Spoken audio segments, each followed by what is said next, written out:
There are people who spend a lot of time learning something. They do it for years. They are ready to learn, are open to new knowledge. There are also people who are not ready to learn, but want to have, to own, like in a shop, pay and get, the consumers. It won't do in our case. Just wanting to pay and get is not enough until you're prepared internally. He attacks. Look how we react, what I do, what Alexei Alexeevich does, the actions. You have to get prepared inside. It won't take long to train your arms and legs, your body. Our arms are not straight, not perfect.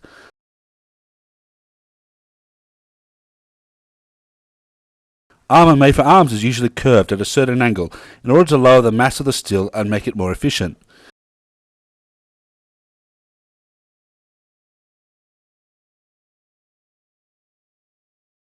The same thing here.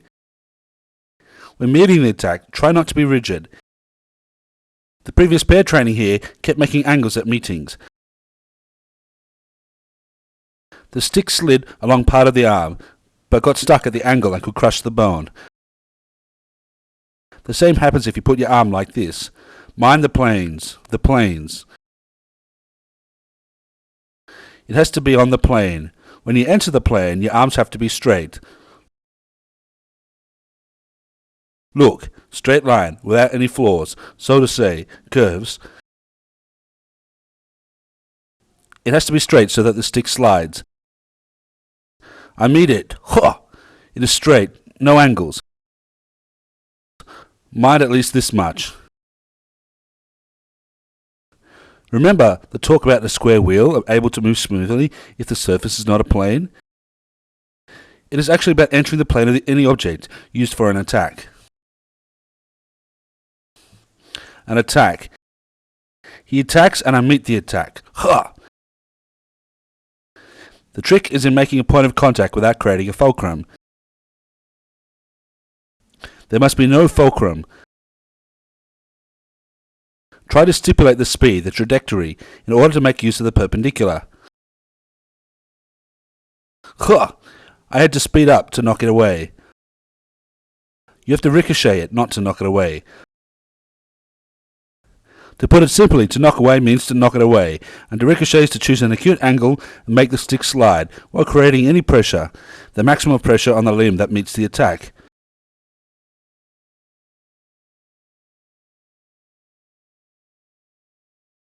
You avoid the attack, declining it. Maybe it's too early for such ideas. Just imagine that you're diving into the water, not to hit your head on the surface of it. Thanks to this acute angle, we can dive into the depths. Same thing here. However, don't blindly stretch your arms, as you have to see what happens. First of all, you have to choose an acute angle. It's important not to hit the axis, but slide a bit to the right or to the left, not to injure the fingers. That's how the meeting happens, more or less successfully.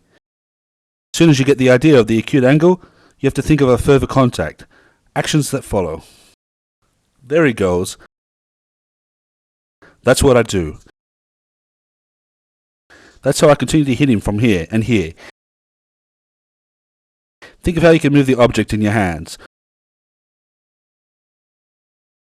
Practice the rotation here, any type of it. However, when you work with a partner, the fact that you've trained with rotating objects, a stick or a knife, gives you new abilities. I meet his attack. Ha! It gives you an ability to feel the object. There you have a fulcrum, amplitude.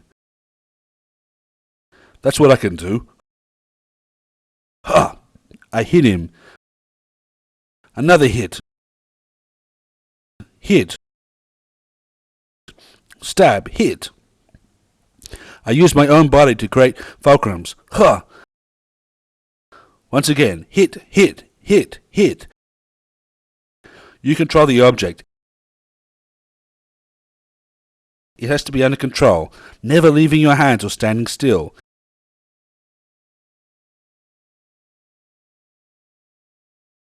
Even if you somehow don't snatch it, you can get him away.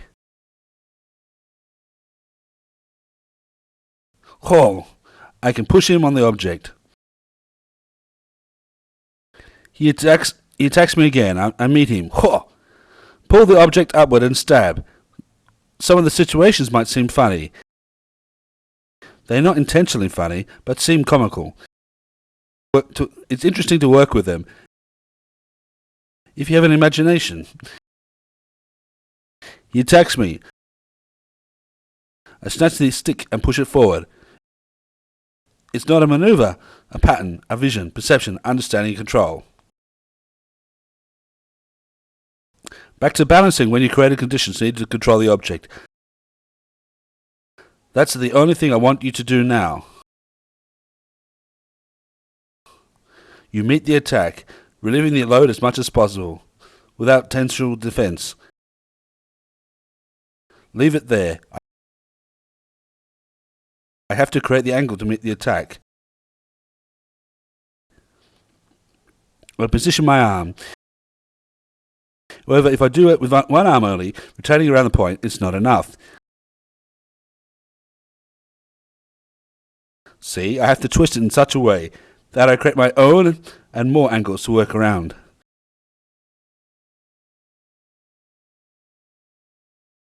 Otherwise, I work with the object. I have the angles, but they are not appropriate.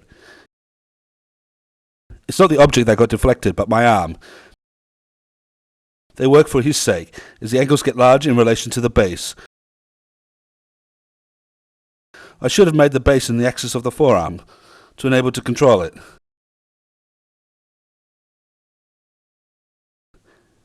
There are the points that not everyone can understand. But I used the arm. Yes, you did. Yes, you rotated. The base was on the object, while it's hard to be on the forearm to make muscles and angles work. He attacks me and I meet the attack. Ha! Always keep in mind the mass and trajectory. Anyway, look where the point of impact is in this case.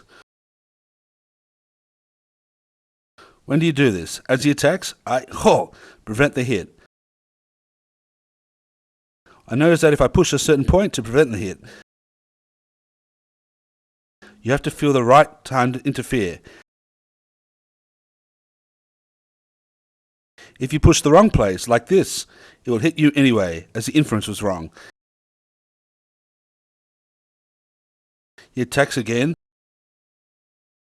Oh, there he goes. Now I just pull him and push.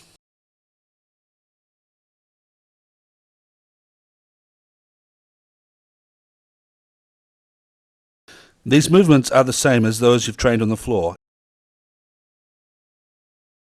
It's like an integral and differential, two sides of one solution. Then you solve one problem, this one, then you can solve it the other one. These rotation exercises on the floor, as well as stars and other such maneuvers, you can use working with the object. Use the skills of working with the floor when working with the object. That's why we work on the floor. You can't miss the floor. It's always there to embrace you. In the case of the stick, you can miss it. You have the diversity of actions and an opportunity to work more. You can shift to any side, rotate. Try to avoid the floor. No one ever succeeded. It's always there for you, ready to estimate and give a mark. Your chances to miss the stick are 50-50. You have more options, more opportunities to make a mistake. Put your hand under the hit. It puts you rotated. The rotation saves you from injuring the arm. That's a maneuver. I can do it. Ha! I avoided the hit and was ready to counterattack. You may be unsatisfied with the complexity of movements, whether it's your style or not, more original, more flexible. There I meet his attack, pull his arm away, and he's done for.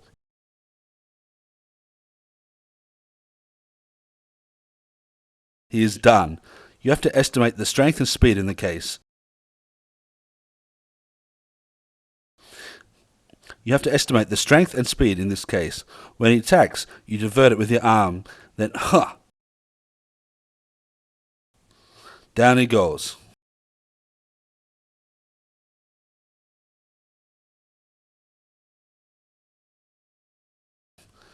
That's a couple of forces. The couple of forces means not only the issue of angle, but also inertia. Let's show it once again. One force plus another force. That's a couple of forces. It wasn't me who created it. We did it together. I used his action to create more complex forces. He attacks.